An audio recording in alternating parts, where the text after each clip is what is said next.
vídeo importante nesse domingo, vocês sabem, tem um grande jogo Flamengo e Palmeiras no Maracanã e a gente vai trazer mais bastidores envolvendo aquela visita da equipe de exame antidoping que aconteceu no Flamengo, aconteceu no Palmeiras também, a gente vai trazer todos os detalhes. Eu tenho mais bastidores ainda dessa situação envolvendo essa visita que aconteceu na sexta-feira pela manhã. A gente vai trazer como o José Botto agiu para tentar, digamos, diminuir o prejuízo, né, em relação a essa situação, o que ele fez em relação aos agentes que precisaram assistir ao treino tático. A gente vai trazer mais informações envolvendo o Flamengo e também envolvendo o Palmeiras. Teve no Palmeiras? Vou dar um spoilerzinho para vocês. Teve. Eles assistiram ao treino tático do Abel Ferreira? A gente conta já já. Tem também a Arrascaeta dando entrevista à Flamengo TV falando sobre a renovação de contrato. Abriu o jogo, hein? A gente vai falar sobre isso tudo e muito mais no vídeo de agora. Eu vou começar falando do Arrascaeta, que para mim, repito, é o maior gringo da história do futebol brasileiro. O maior, não o melhor. O que ele está fazendo aqui no futebol brasileiro é um estrago. E aí ele deu uma entrevista à Flamengo TV e foi questionado, obviamente, sobre a renovação de contrato. E o camisa 10 rubro-negro disse o seguinte: estamos aí, né? Fase final da negociação, das tratativas. Se Deus quiser, vai dar tudo certo e que possam vir mais anos com o manto. Gente, na boa, vamos lá. Eu sei que só dá para comemorar depois que a pessoa assina, depois que os dois lados assinam. Eu sei disso tudo. Mas o Flamengo não ia promover uma entrevista com a Arrascaeta na Flamengo TV se a negociação tivesse travada ou longe de acontecer, ou longe de ser renovada. É óbvio que, como a gente já informou aqui, está tudo acertado, é o famoso só falta assinar. Em breve o Arrascaeta assina e aí o Flamengo divulga nas redes sociais. Inclusive ele falou sobre a temporada dele. Para quem não sabe, ele tem 50 jogos com a camisa do Flamengo esse ano, 19 gols e 14 assistências. Que isso, cara, é assustador. Ele tem 33 participações em gols na temporada. É absurdo o que o Arrascaeta vem jogando. E para muitos, para mim inclusive, é a melhor temporada do Arrascaeta na vida dele, na carreira dele. Ele está jogando muita bola aos 31 anos. E ele falou, pode ser sim a melhor versão dele. Eu já tive fases muito boas em que me sentia muito bem, mas não sei se alcancei meu patamar máximo. Não me coloco um limite. Espero cada vez mais tentar mais coisas. Espero que os próximos anos sejam ainda melhores. Eu também espero, porque se for melhor que isso aqui, Arrascaeta, parabéns. Mas, enfim, para mim, nessa temporada é a melhor temporada dele, na carreira dele, não só no Flamengo, mas muita gente acha 2019, tá tudo bem também, mas eu acho que esse ano ele tá mais decisivo, ele tá mais experiente, ele é o camisa 10, capitão. Eu acho que ele evoluiu em todos os quesitos, taticamente falando, fisicamente falando, e a parte extracampo, eu vejo um Arrascaeta mais maduro, mais líder, mais exemplo, digamos assim. Então, eu particularmente prefiro a versão Arrascaeta 2025. E você, 2019, 2025 ou outra temporada? Pode comentar à vontade. Vamos agora falar sobre a visita da equipe de antidopagem que teve no Ninho do Urubu sexta-feira, que criou essa confusão toda. Eu acho que o Flamengo está certo em reclamar e a gente vai trazer mais bastidores envolvendo essa situação, pelo que eu apurei.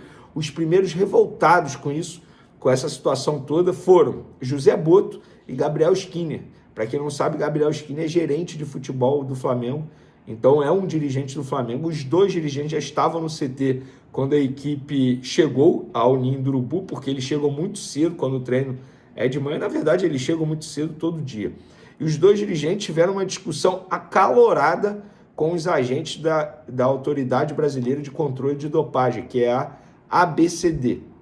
O ponto forte da discussão foi quando o Botto questionou os agentes se eles iriam fazer também nos outros candidatos ao título do Brasileirão. E os agentes responderam, segundo essa pessoa, na maior cara de pau, não sabemos. Outro ponto de debate foi quando os agentes relataram que teriam que assistir ao treino tático de Felipe Luiz. José Botto ficou muito incomodado e colocou seguranças do clube na cola dos agentes para que eles não pudessem tirar fotos ou até mesmo filmar as atividades. E, segundo eu apurei, o entendimento no Flamengo é o seguinte em relação a essa situação toda. Esse exame antidoping surpresa poderia ter sido evitado nessa sexta-feira e realizado em outra data, já que o Flamengo e o Palmeiras já tinham feito nessa semana exames antidoping para a Conmebol, para a semifinal da Libertadores da América. E as entidades, elas conversam entre si. Era simplesmente a Conmebol passar para a CBF, pronto, ó, esses são os exames e pronto, ou a gente faz outro dia e simplesmente... e ainda tem outro ponto, as entidades conversam entre si, poderiam ter evitado que essa visita acontecesse nessa sexta-feira, já que o treino do Flamengo estava marcado para amanhã de sexta e o treino do Palmeiras para a tarde de sexta. E eles sabem disso, porque eles têm acesso, porque os clubes são obrigados a relatarem os horários dos treinamentos para essas entidades. Mas, já que decidiram fazer, isso na visão do Flamengo, tá, gente? Já que decidiram fazer o exame na sexta-feira, o protocolo da agência poderia ter evitado toda essa confusão. A agência sabia o horário de início das atividades, ou seja, na visão da diretoria rubro-negra, os agentes chegaram em cima da hora porque quiseram. E aí, a partir do momento que inicia o protocolo, os observadores automaticamente têm liberação, segundo as regras, as leis, para não perder de vista nenhum atleta que será testado. Por isso, assistiram ao treino todo para ver tudo que os atletas faziam, bebiam, etc. Ainda na visão dos dirigentes do Flamengo, eles poderiam ter chegado antes ao CT, feito os exames logo na chegada ou chegado no finzinho do treino para fazer no pós-treino e evitar esse acompanhamento durante o período de atividade do treino tático. E eles falam dessa escolta, digamos assim, porque funciona dessa maneira. Eles viram guardas dos jogadores. Enquanto os atletas não urinam, porque eles precisam urinar para fazer o exame, pode ter também exame de sangue, eles precisam acompanhar tudo que os atletas fazem para evitar qualquer tipo de fraude. E foi exatamente esse problema que teve com o Gabigol na ocasião, porque o Gabigol, segundo eles, o Gabigol tratou mal os agentes, enfim. Então foi toda essa confusão, pelo menos isso é na visão do Flamengo. E lá no Palmeiras, teve exame também? Claro que depois de toda essa repercussão que teve pela manhã, após a nota oficial absurda, o Flamengo expondo muita coisa ali, é óbvio que os agentes iriam no Palmeiras. E eles foram.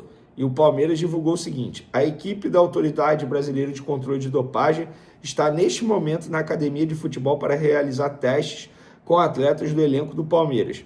Esta é a quinta vez em 2025 que testes antidoping são realizados em jogadores do clube no centro de treinamento do Verdão. 3 da ABCD e 2 da Conmebol. Bom, gente, vamos lá. Isso é uma apuração. Eles também assistiram ao treino tático do Abel Ferreira lá no Palmeiras. A questão é o seguinte, o debate é o seguinte, é óbvio que depois de tudo que aconteceu, o Palmeiras, entre aspas, se preparou para isso. E quando eu falo se preparou para isso, não é, ai meu Deus, tira esse jogador do treino porque ele está dopado. Não é isso. Por exemplo, o Abel Ferreira pensou, eles vão vir aqui, eu não vou dar meu treino tático hoje. Meu treino tático será na manhã de sábado. Simples assim. Eles se prepararam para isso. Então, perde a isonomia, perde o efeito surpresa, porque não teve efeito surpresa. Era óbvio que eles iriam no Palmeiras depois dessa repercussão toda, porque nos bastidores o Flamengo trabalhou para isso também. A partir do momento que o Flamengo expõe dessa maneira, publicamente, um dos motivos é justamente esse, e está certo o Flamengo. Agora, a grande questão é, por que a ABCD foi logo na sexta-feira? Gente, é um pouquinho de bom senso, é muita vontade de aparecer. Os caras fizeram essa semana o exame para a Conmebol, gente. É muita vontade de aparecer, vai na segunda, justamente em dia de pré-jogo, um jogo que já está tomado por toda essa tensão, envolvendo a briga por título entre as duas equipes, envolvendo troca de farpas dos dois presidentes, no caso Leila Pereira Palmeiras, BAP e Flamengo, envolvendo reclamação de arbitragem de dirigentes dos dois lados. Tem todo esse tempero, aí me vai a ABCD e joga mais uma dose de tempero nessa panela de pressão toda. Desnecessário, pelo menos na minha visão poderia evitar. E eu acho que a postura do Flamengo foi extremamente correta em expor tudo. Se o Flamengo perder foi por causa disso. Não, não acho isso. E nem acho que o Flamengo vai citar isso. Mas me chama a atenção o excesso de coincidências acontecendo. Você aí do outro lado também não pensa nisso? Nesse excesso de coincidências? Comente à vontade e até o próximo vídeo. Fui! Após uma série de erros de arbitragem, o zagueiro Léo Ortiz refletiu que de nada adianta o Flamengo reclamar dos juízes. O zagueiro acredita que é mais importante fazer a própria parte no próximo jogo, cujo grau de decisão é alto. Uma coisa que a gente, o Flamengo, não pode mais contar é com uma arbitragem justa porque a gente começa a reclamar a partir do momento em que somos prejudicados. Temos que trabalhar ao máximo para não depender de uma arbitragem justa, destacou Léo Ortiz à Cazé TV. O zagueiro fez a reflexão após golear o Botafogo por 3-0 no estádio Newton Santos. A vitória na 28ª rodada do Brasileirão permitiu que o Flamengo continuasse na briga pelo título. Atualmente, o Flamengo tem 58 pontos. Na 27ª rodada, o time de Abel Ferreira foi beneficiado contra o São Paulo. Andréas Pereira e Gustavo Gomes fizeram faltas para vermelho, mas o árbitro não apresentou cartão algum. Além disso, o juiz deixou de marcar um pênalti claro do palmeirense Alan São Paulino Tapia. Já na quarta-feira, Luiz Araújo sofreu um pisão claro dentro da área no clássico do Flamengo contra o Botafogo, mas o juiz mandou o jogo seguir.